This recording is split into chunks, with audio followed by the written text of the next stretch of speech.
In this video, I want to talk about how you can activate your Wise card. Now to do this, what you want to do is there's two different ways depending on your region. Now the first one is if you're in these, what you want to do is just try and make a payment using the card, and then when you enter your PIN number, it should activate. Now if it gets declined, you just want to find an ATM and try on that one.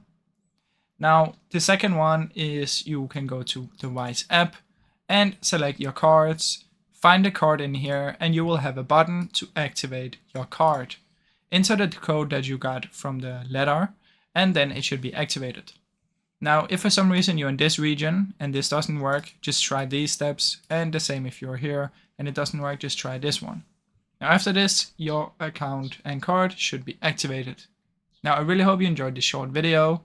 If you did, please leave a like and subscribe, as it helps me out a ton. Thank you so much for watching.